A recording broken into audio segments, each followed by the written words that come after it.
Hello, this is Joseph Schaub, and this is my video demo for Lab3. And here is my source code, which I created off of the skeleton code file. Here's my initialization routine: initializing stack pointer, initializing LCD display, initializing port D as an input, initializing or moving the program memory strings into data memory, which I do here, line 1 and line 2. And here's the main subroutine, which I use port D and then read which of the bits, if the 4, 5, or 7 bit equals 0, and if any of them do, it calls the associating subroutine to perform that function. Here's my load data subroutine. This is simply implements a loop which iterates 16 times,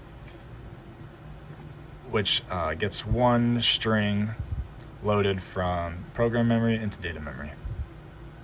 And here's my display message function, where I also have to additionally move program memory into data memory. Once again, I learned that I have to do this because every time you call LCD write, it'll write spaces to all of the program memory. So you have to reread the program memory and move it to data memory every time you want to display the message after calling LCD write.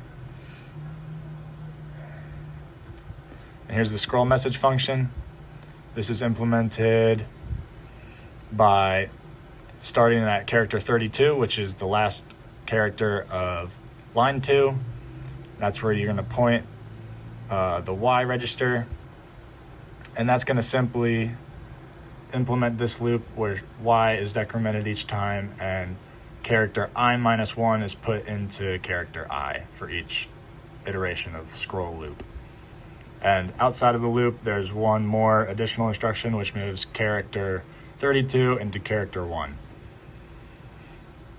And then LCD write is called, and this is going to implement a 250 millisecond delay for each time that subroutine is called. And here's my delay subroutine, which uses a triple nested loop. This will implement a delay equal to 1 millisecond times the value of the delay MS register. And here is my program memory strings. And let me go ahead and flash our build solution. All good. And then I'm going to go ahead and flash this memory.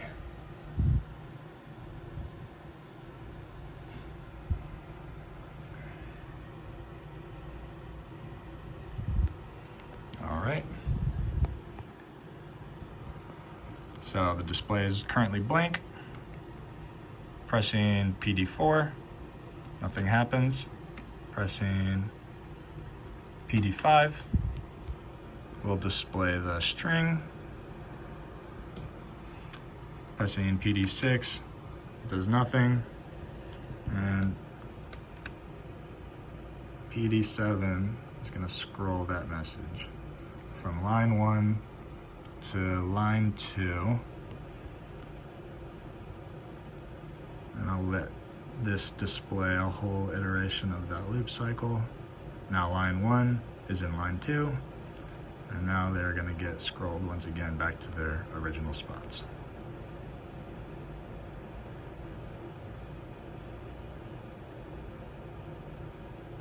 There we go.